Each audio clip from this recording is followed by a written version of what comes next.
Hello students, कैसे हैं? देखिए, पिछले लेक्चर को हम लोग कंटिन्यू करते हुए 1.2 को ही 1.3 में एक ही हिस्सा है, एक ही पार्ट है, बट थोड़े ज़्यादा टॉपिक्स हो जा रहे थे, टाइम ज़्यादा जा रहा था, इसलिए हमने ये सोचा कि आप एक लेक्चर अपने क्लास या कोचिंग में 45 या 50 मिनट का ही करते हैं, तो हम उतने पे ही एक लेक्चर को आपको कट कर देते हैं और दूसरा यहाँ से आपको कंटिन्यू करते हैं। ठीक है, हम लोगों ने पिछले लेक्चर में पढ़ा था पोटेंशियल क्या होता है। पोटेंशियल क्या होता है? एक ताकत होती है। क्या होता है? ताकत होती है। अगर आपको भी किसी पोजीशन का पोटेंशियल चाहिए अपने लाइफ में, तो उसके लिए आपको वर्क करना पड़ेगा। अगर आपको आईपीएस आईएएस जैसे पोजीशंस को गेन करना है, तो उसके पोजीशन का जितना पोटेंशियल है उतना ही वर्क देकर के आप वहां पहुंच पाएंगे। आप अभी से अपना एक एम बनाइए कि हाँ, मुझे इस वक्त यहां तक इतना वर्क करके और इस पोजीशन को गेन करना है इतने समय में। पिछला लेक्चर हमारे ह्यूमन नेचर को भी समझाता है, हमारे एनवायरमेंट के फिजिकल फेनोमेनास को भी समझाता है। मैंने पहले ही कहा था कि फिजिक्स क्या है। फिजिक्स फिजिकल फेनोमेनास को ही कॉन्सेप्ट्स में कन्वर्ट किया गया है, उसको स्टेटमेंट बनाया गया है, उसका मैथमेटिकल इक्वेशन दिया गया है और उसको क्वेश्चंस में कैलकुलेशन दिया गया है, एक फिजिकल क्वांटिटी में रिप्रेजेंट किया गया है। क्लियर हो गई बात? तो आप भी अपने लाइफ में अगर किसी पोजीशन को चाहते हैं, किसी पॉइंट को अचीव करना चाहते हैं, उस पॉइंट का पोटेंशियल चाहते हैं, तो आपको वर्क करना ही पड़ेगा। विदाउट वर्क पोटेंशियल नहीं पाएंगे आप, ये लिख लीजिए। इसीलिए मैंने पिछले लेक्चर को बखूबी बहुत अच्छे से समझाया, क्योंकि वो लाइफ का एक हिस्सा है आपका, वो आपके लाइफ का एक पार्ट है। चलिए आगे बढ़ते हैं। ओके, चलिए देखते हैं। इस लेक्चर में हम लोग को last 3 points, voltmeter, least count और क्वेश्चन आंसर पढ़ना है। तो फर्स्ट हमारा पॉइंट जो है, फर्स्ट है वोल्टमीटर। क्या है?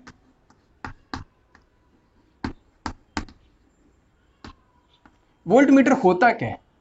वोल्टमीटर एक डिवाइस है, एक एपैरेटस है, एक इंस्ट्रूमेंट है, जिसके थ्रू हम वोल्टेज नापते हैं कि सर्किट में कितना वोल्टेज है, सर्किट में किसी रेजिस्टेंस के अक्रॉस, किसी बल्ब या जो फैन लगा है इसके अक्रॉस कितना वोल्टेज है, उसको हमको मेजर करना है। अच्छा, इस लेक्चर का एक और हिस्सा है क्वेश्चन एंड आंसर। आप यहाँ पे क्वेश्चन देख रहे होंगे, हम लोग इसको सॉल्व करेंगे जितना अभी तक पढ़े हैं उन फॉर्मूलेज के बेस पे। आइए जरा देखते हैं, फिर से आइए वोल्टमीटर पे। तो वोल्टमीटर एक डिवाइस होता है। किस तरह का डिवाइस होता है? ये आपको डिवाइस इस तरीके से एक आपको मिलेगा आपके लैब में। खैर, अब तो लैब नहीं जाना है, लेकिन मैं आपको अपने वीडियोस लेक्चर में ही प्रैक्टिकल्स भी करके दिखाऊंगा। आपको ओम्स लॉ का प्रैक्टिकल दिखाऊंगा, वोल्टमीटर एमीटर किस तरह का होता है वो भी समझाऊंगा। लेकिन अभी आप इसको समझिए इस तरह से। वोल्टमीटर में एक आप पॉइंटर देखते हैं। क्या देखते हैं? पॉइंटर देखते हैं। उसके अक्रॉस ऐसे करके रीडिंग स्केल बना होता है, इसको कहते हैं रीडिंग स्केल। क्या कहते हैं? Reading scale.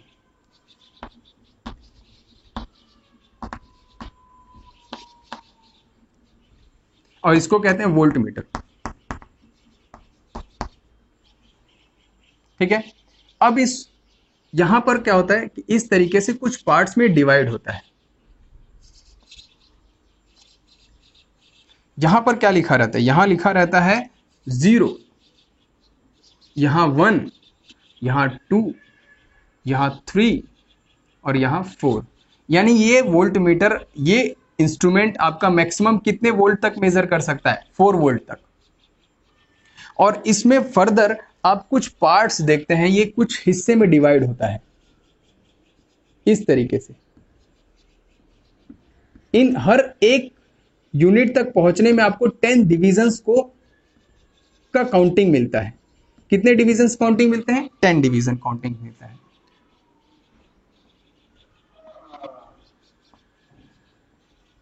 यानी 0 से 1 तक पहुंचने में आपको कितने यूनिट्स का डिवीजन मिलता है? 10 यूनिट्स का। यानी 1 यूनिट को रीच करने में, 1 यूनिट को पाने के लिए आपको 10 डिवीजन को क्रॉस करना पड़ता है। ठीक है, यानी हर एक 10 डिवीजन पे 1 वोल्ट मिलेगा, फिर 10 डिवीजन पे एक और वोल्ट, फिर एक और वोल्टेज। एक कैसी वो पोटेंशियल, एक कैसा वो क्वांटिटी है, स्केलर क्वांटिटी है, तो इसीलिए ये 1 यूनिट के बाद 2 यूनिट, फिर 3 यूनिट, फिर 4 यूनिट, यानी हर एक यूनिट ऐड होता चला जाता है। ये वेक्टर क्वांटिटी नहीं है कि ये कैंसिल आउट भी हो सकता है। हाँ, अगर नेगेटिव पोटेंशियल लेके आओगे तो पॉजिटिव को घटा देगा, लेकिन डायरेक्शन पे डिपेंड नहीं करता। ठीक है, अब देखिए जरा, तो ऐसे अगर पॉइंटर, मान लीजिए आपके पॉइंटर ने यहां पर डिनोट किया कि ये है यहां पर है आपका पॉइंटर, तो ये पॉइंट हम एज्यूम कर लेते हैं ये 0.5, ये कौन सा डिवीजन है 0.5। तो यहां पर रीडिंग हम कैसे मेजर करेंगे? अगर ये 1 पे हो, अगर मान लीजिए 2 पे होता, अगर 2 पे होता तो हम सीधे बोल देते 2 वोल्ट है, लेकिन ये 0.5 पे, तो हम इसको कैसे बताएंगे कि ये कितना वोल्ट है? इसीलिए हम इसकी मेजरमेंट को समझते हैं, इसके मेजरमेंट को समझते हैं by taking the knowledge of list count. हम लिस्ट काउंट का जब नॉलेज अपने पास गेन कर लेंगे तब समझ में आ जाएगा। तो लिस्ट काउंट क्या होता है? वोल्टमीटर समझ में आया? Voltmeter is a device which is used to measure voltage. Clear हो गई बात? लिख लीजिए, it is a instrument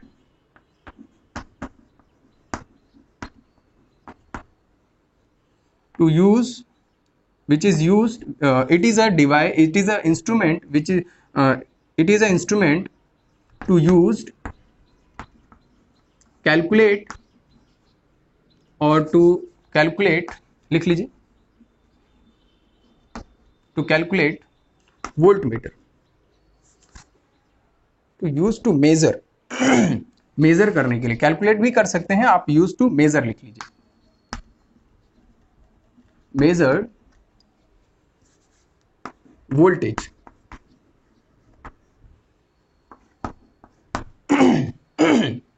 It is an instrument to use measured voltage। ये एक इंस्ट्रूमेंट है जो कि वोल्टेज को मेजर करने के लिए काम में आता है। ये सर्किट में पैरेलली लगता है। कैसे लगता है? पैरेलल लगता है। अभी पैरेलल और सीरीज क्या होता है ये हम लोग नेक्स्ट लेक्चर में जब हम लोग पढ़ेंगे रेजिस्टेंस कॉम्बिनेशन तो वहां समझेंगे। तो ये पैरेलल कनेक्शन में होता है, कनेक्शन में आता है। ठीक है, क्यों पैरेलल में आता है ये भी मैं आपको समझाऊंगा।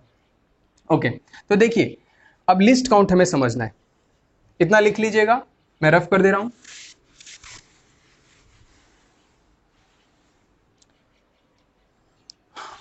लिस्ट काउंट क्या होता है?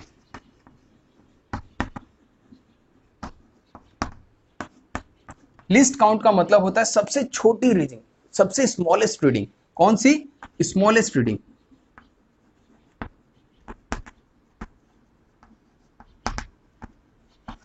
लिस्ट काउंट का मतलब स्मॉलेस्ट रीडिंग। अब स्मॉलेस्ट रीडिंग किस तरीके से आप देखते हैं? अगर मुझे 0.5 का वोल्ट पता करना है कि 0.5 पे वोल्टेज कितना है, तो लिस्ट काउंट हमको निकालना पड़ेगा। लिस्ट काउंट का मतलब होता है division 1 unit divided by number of divisions. क्या? Number of division. 1 unit divided by number of division, या आप ये भी लिख सकते हैं total unit divided by total number of division. दोनों चीज एक ही है। अब देखिए यहां पे आपका क्या है, 1 यूनिट यानी 1 वोल्ट डिवाइडेड बाय कितने हिस्से में डिवाइडेड है? 10 डिवीजन में। तो कितना हो गया? 0.1 वोल्ट हो गया, यानी एक डिवीजन पे आपको कितना वोल्ट मिलेगा? 0.1 वोल्ट मिलेगा। अगर आप यहां पे देखेंगे तो कितना होगा? यहां कितने टोटल यूनिट्स हैं? 1 2 3 4 4 डिवाइडेड बाय 10 20 30 40 यानी 40 डिवीजन्स। डिवीजन की स्पेलिंग आप करेक्ट कर लीजिएगा बेटा, ठीक है? Division 40 divisions. तो यहां पर ये कितना हो जाएगा? अगेन आप नोटिस करेंगे तो ये कितना हो जाएगा? कट करके 0.1 वोल्ट ही आएगा। तो लिस्ट काउंट में सबसे स्मॉलेस्ट रीडिंग कितनी होती है?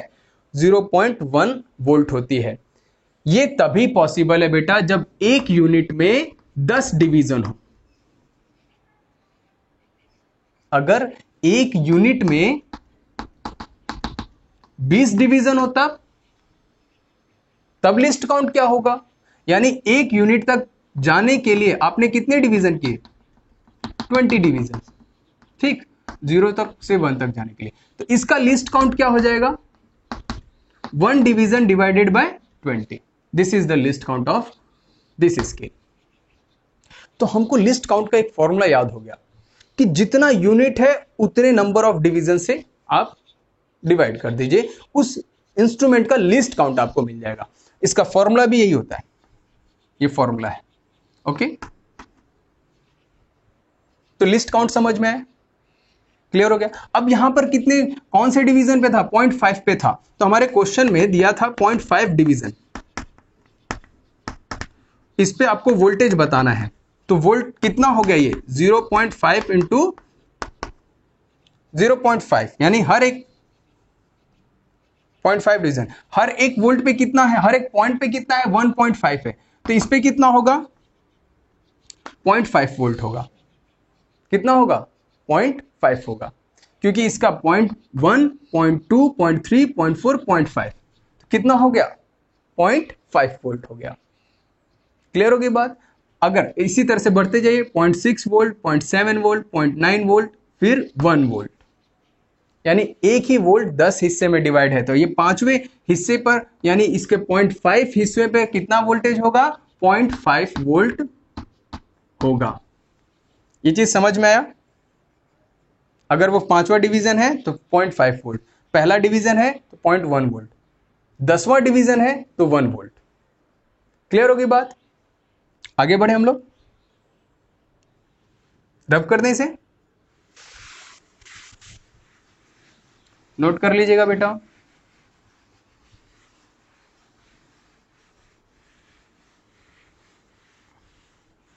नेक्स्ट आइए, क्वेश्चन आंसर। क्वेश्चन आंसर में देखिए आप लोग को क्या दिया है। क्वेश्चन आंसर को सॉल्व करने का एक तरीका मैं आपको बताता हूं। उस तरीके को हमेशा फॉलो करना, चाहे 11th में हो, चाहे 12th में हो, चाहे 9th 10th किसी भी क्लास का कोई भी स्टूडेंट हो, चाहे आप इंजीनियरिंग, मेडिकल, या आप अपने लाइफ में कभी भी किसी भी न्यूमेरिकल को सॉल्व करें, इस स्टेप को बिल्कुल आप फॉलो करेंगे।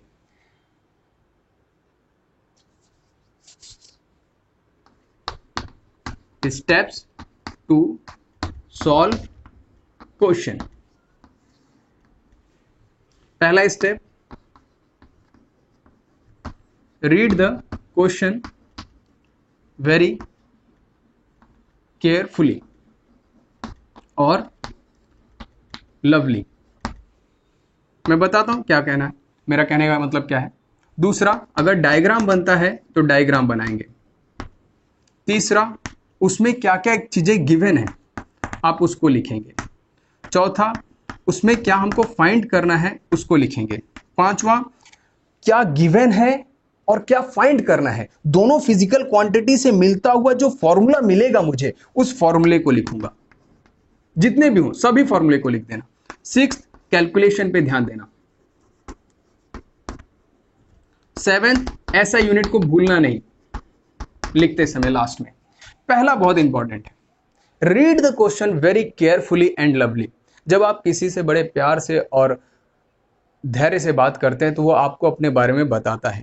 तो इन क्वेश्चंस को भी बड़े प्यार से रीड कीजिए, उसमें से जो गिवन है उसको लिखिए, क्या फाइंड करना है उसको लिखिए, फॉर्मूला क्या अप्लाई होगा, वो दोनों क्वांटिटीज को मिला करके जो फॉर्मूले बनते हैं, जितने भी फॉर्मूले आपको याद है सब लिख दीजिए, फिर कैलकुलेशन कीजिए और ऐसा यूनिट का ध्यान दीजिए। तो बड़े प्यार से, ये शब्द बड़ा फेमिलियर है, इसको आप बड़े आराम से समझ रहे होंगे।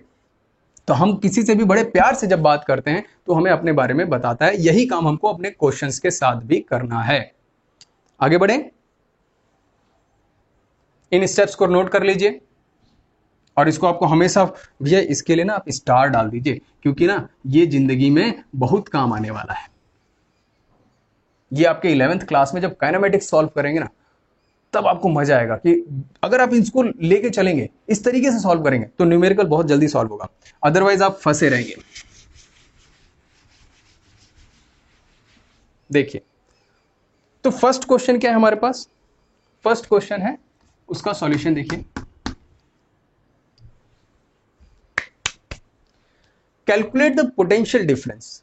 हमको क्या करना है, कैलकुलेट द पोटेंशियल, क्वेश्चन को बड़े प्यार से पढ़िए, calculate the potential difference between two terminals of a battery if 100 joule of work is required. आपको पोटेंशियल डिफरेंस पता करना है दो टर्मिनल्स पे ऑफ अ बैटरी। देखिए, जब पोटेंशियल की बात करता है तब दो पॉइंट्स की बात करता है। टर्मिनल यानी दो पॉइंट, दो लोकेशन, दो पोजीशंस।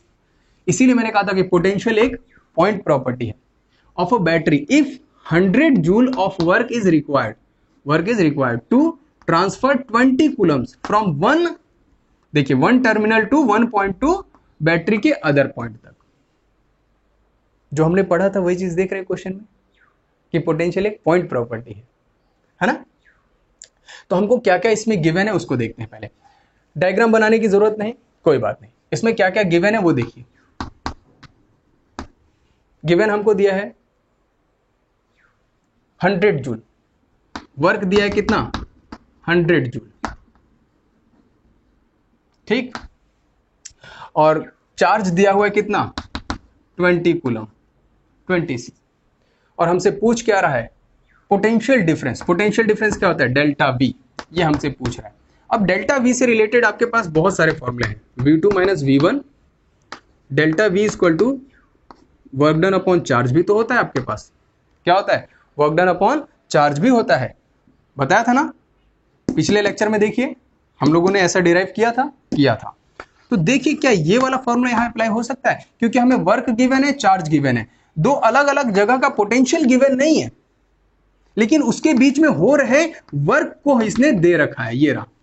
तो वर्क और चार्ज गिवन है, तो हम इस वाले फॉर्मूले से इसको निकाल सकते हैं। तो डेल्टा वी क्या हो गया, वर्क डन अपॉन चार्ज। तो वर्क कितना है, 100 डिवाइडेड बाय 20। तो ये कितना हो जाएगा भाई, सॉल्व कर लीजिए, 5 वोल्ट। क्या बहुत ज्यादा टफ था? इनको सॉल्व करने से पहले वीडियो रोक करके अपने से सॉल्व करना था। चले आए देखने के लिए, तो अपने से एक बार सॉल्व करो। अब वीडियो को पॉज करो, इस क्वेश्चन को सॉल्व करो। पिछले लेक्चर को देखा है ना, तो यार डरने का नहीं। अभी तो मैंने कुछ स्टेप्स भी बता दिए, उन स्टेप्स को फॉलो कीजिए और करके देखिए क्या मैं जो पढ़ा रहा हूं सच में वो किसी भी न्यूमेरिकल को सॉल्व करने के लिए ताकत है उसमें, हमारे पढ़ाने में पोटेंशियल है कि नहीं है, इसको भी जज कीजिए आप। चलिए आगे बढ़े, इसको रफ कर दे बेटा। जब भी क्वेश्चन दें वीडियो पॉज कीजिए, फिर उसके बाद उसको सॉल्व कीजिए। Solution number 2, how much work is done, यानी हमसे यही बात पूछ रहा है इन मूविंग, किसमें, मूविंग। देखिए पोटेंशियल के डेफिनेशन में आता है ना, जब चार्ज को मूव कराते हैं जितना वर्क लगता है उतना ही पोटेंशियल होता है। सेम वो क्वेश्चन ही तो है जो हमने थ्योरी पढ़ा है, वही क्वेश्चन है।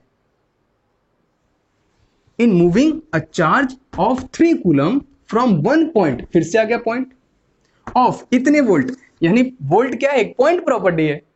बार बार मैं देख रहा हूं, आप भी देख रहे हैं इस चीज को, to a point at 48 volt. यानी क्या कह रहा है, how much work is done, आपको कितना वर्क करना पड़ेगा इन मूविंग अ चार्ज, एक चार्ज को जो कि 3 कूलम का है, from one point of 38 volt to 48 volt. यानी आप किसी एक ऐसे पॉइंट पर हैं VA, जहां की वोल्टेज कितना है, 38 वोल्ट है। वहां से आप कितने कूलम को लेके जा रहे हैं, कूलम है आपका 3 कूलम, चार्ज कितना है 3 कूलम, किस पॉइंट तक ले जा रहे हैं, 48 वोल्ट तक ले जा रहे हैं, पॉइंट B पे। तो इसको ले जाने में आपको, इसको यहां से यहां तक ले जाने में आपको वर्क कितना लगा वही बताना है। देखिए डायग्राम भी बन गया, क्वेश्चन को बड़े प्यार से पढ़ा, डायग्राम भी बन गया। अब इसमें क्या क्या गिवन है मैं वो लिख लेता हूं। गिवन क्या है, चार्ज की वैल्यू 3 कूलम, और क्या है V1 और V2, यानी VA दिया है 38 वोल्ट और VB दिया है 48 वोल्ट। और हमसे पूछ क्या रहा है, हमसे फाइंड करने के लिए क्या पूछ रहा है, फाइंड क्या करना है हमें, फाइंड करना है हमें वर्क। अब फॉर्मूले क्या है, फॉर्मूला क्या होगा, वर्क से रिलेटेड आपको पता है, जब आपको टर्मिनल के दे दिए, 2 पॉइंट का पोजीशन का आपको वोल्टेज दिया है, तो हमसे वर्क का फॉर्मूला क्या होना चाहिए? वर्क क्या होता है आप जानते हैं, work upon charge is equal to potential होता है। तो वर्क क्या हो जाएगा? चार्ज इंटू पोटेंशियल हो जाएगा। अब यहां 2 पोटेंशियल के बीच की बात है, तो यहां पर कौन सा पोटेंशियल होगा? डेल्टा पोटेंशियल होगा, चेंज इन पोटेंशियल होगा, क्योंकि 2 के बीच का जो आप पोटेंशियल निकालेंगे इनके बीच का, तो वो क्या कहलाता है? Delta we. तो हमने ये पढ़ा है कि नहीं पढ़ा है? देखिए पिछले लेक्चर में बिल्कुल पढ़ा है। तो इस फॉर्मूले को अप्लाई कर दीजिए, तो वर्क इज इक्वल टू क्या हो गया? Q into delta we. तो डेल्टा वी कैसे निकलेगा? डेल्टा वी आप निकालेंगे पहले, डेल्टा वी हो जाएगा V2 माइनस V1। तो ये कितना है? 48 माइनस 38 वोल्ट। तो ये कितना हो जाएगा? 10 वोल्ट। अब इस 10 को यहां पे पुट कर दीजिए, चार्ज की वैल्यू पुट कीजिए, वर्क निकल जाएगा, आप मेरे ख्याल से निकाल लेंगे। अब देखिए यहां पे मैं कुछ थ्योरी को रिकॉल कराता हूं आपको।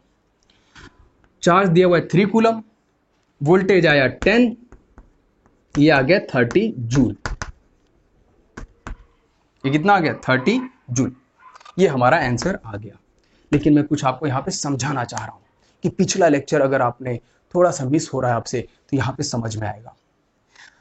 अब अगर आप यहां से यहां तक एक यूनिट चार्ज लेके चलते, यानी Q इक्वल टू 1 कूलम लेके चलते, तो 1 कूलम के लिए आपको वर्क कितना मैंने बोला था? 1 वर्क। अगर 3 कूलम लेके चल रहे हैं तो कितना वर्क करना पड़ा? 3 वर्क। तो 1 कूलम के लिए जरा आप वर्क निकालिए तो कितना आएगा? अगर आप यहां 1 पुट करते हैं तो work is equal to 1 into 10। तो आपको इसके बीच में कितना वर्क करना पड़ा? 10 जूल। कितने के लिए? जब 1 कूलम की बात हो। लेकिन यहां पे कितने कूलम दिया हुआ है? आप 3 कूलम, यानी 1 कूलम, 2 कूलम, 3 कूलम, 3 चार्जेस को लेकर के आप जाएंगे तो आपको कितना वर्क करना पड़ेगा? 3 गुना। तो देखिए 30 जूल आपने लगाया इतने ही के लिए। अगर आप 1 को लेके जाते तो 10 जूल, 2 को तो 20 जूल, 3 को 30 जूल, 10 को मल्टीप्लाई विथ 10, 100 जूल। क्या यही चीज मैंने अपने लेक्चर में, पिछले लेक्चर में थ्योरी में समझाया था? यानी जो हम कॉन्सेप्ट पढ़ते हैं, जो हम थ्योरी पढ़ते हैं, वही पूरा आपका न्यूमेरिकल पे बेस्ड होता है। आपका न्यूमेरिकल टोटली उसी पे बेस्ड होता है। चलिए आज के लेक्चर को हम यही समाप्त करते हैं, यही खत्म करते हैं। इसके बाद हम लोग पढ़ेंगे पोटेंशियल डिफरेंस की वह कहानी जिसकी वजह से करंट डेवलप्ड होता है। क्योंकि पोटेंशियल डिफरेंस है तो मूवमेंट है, तभी जाकर के चीजों में फ्लो है। चलिए मैं इसको थोड़ा सा रफ करके अभी थोड़ा सा आपको समझा देता हूं। भैया क्लास में भी हम ऐसे ही पढ़ाते हैं ना, तो इसी तरीके से हमारा अंदाज है, इसी को एक्सेप्ट कीजिए और क्या है। आगे बढ़े तो पोटेंशियल डिफरेंस, जैसे कि अगर ये एक चीज है, यहां का पोटेंशियल देखिए V1, यहां का पोटेंशियल देखिए V2 with respect to your ground, किसके? ग्राउंड के। तो इन दोनों का पोटेंशियल सेम होगा या डिफरेंट होगा? बताओ मुझे। दोनों का पोटेंशियल सेम होगा। क्यों? क्योंकि दोनों h1 हाइट पे हैं। लेकिन जब आप इसको ऐसे और इसको ऐसे कर देंगे तो ये x नीचे आ जाता है और ये प्लस x ऊपर चला जाता है और ये माइनस x नीचे आ जाता है, इतना। यानी h1 माइनस x हो जाता है और ये क्या हो जाता है? ये पूरा हो जाता है h1 प्लस x हो जाता है। तो इधर का पोटेंशियल बढ़ गया होगा, जिसे हम कहेंगे हायर पोटेंशियल लेवल, और इसे कहेंगे लोअर पोटेंशियल लेवल। तो जब आप इस कंडीशन में बॉल को रखेंगे तो क्या ये बॉल इस पे से यहां तक आ जाएगा? नहीं आ पाएगा। लेकिन यहां पर एक बॉल रखेंगे तो बॉल नीचे की तरफ आ जाएगा। तो हमेशा चीजें कहां से कहां फ्लो करती हैं? हायर पोटेंशियल से लोअर पोटेंशियल की तरफ फ्लो करती हैं। क्लियर होगी बात? हमेशा हायर पोटेंशियल से लोअर की तरफ फ्लो करती हैं। इसीलिए हम बैटरी का एक टर्मिनल पॉजिटिव बनाते हैं और एक टर्मिनल निगेटिव बनाते हैं। तो एक को हम हायर पोटेंशियल शो करते हैं, कौन सा? हायर पोटेंशियल, और एक को लोअर पोटेंशियल। फिर हम इसको कनेक्ट करते हैं और बल्ब लगाते हैं। बल्ब लगाने के बाद देखते हैं, जैसे ही ऑन करते हैं स्विच को जैसे ही ऑन करते हैं वैसे ये बल्ब ग्लो करने लगता है। क्यों? क्योंकि यहां पे चार्ज का फ्लो शुरू हो जाता है। क्यों? क्योंकि जब ये पोटेंशियल डिफरेंस है इसमें, अगर दोनों का पोटेंशियल बराबर हो जाएगा, ये भी प्लस में उतना और ये माइनस में उतना, तो दोनों का सम अप कीजिए, कितना हो जाएगा? 0 हो जाएगा। यानी दोनों का पोटेंशियल क्या हो गया? बराबर हो गया। बराबर हो गया तो क्या चार्ज फ्लो करेगा? नहीं होगा। इसीलिए तो हम कहते हैं घड़ी में जो हम सेल लगाते हैं कुछ समय बाद वो घड़ी नहीं चलती है, क्योंकि दोनों टर्मिनल पे, सेल के दोनों टर्मिनल का पोटेंशियल सेम हो जाता है उस वक्त। जब हम नया लेके आते हैं तो उसमें एक टर्मिनल का पोटेंशियल हाई होता है, एक का लो होता है, जिसकी वजह से चार्ज का फ्लो होता है। हम इसको अब अगले लेक्चर में पढ़ेंगे, थोड़ा सा होमवर्क के तौर पे आपको हमने दे दिया। ठीक है, चलिए आगे बढ़े हम लोग। चलिए आज का लेक्चर हम यहीं समाप्त करते हैं। अगर वीडियोस अच्छे लग रहे हैं प्लीज़ सपोर्ट कीजिए, और आप भी अच्छा कीजिए और हमें भी अच्छा कर दीजिए। ओके, थैंक यू, नमस्ते, वेलकम।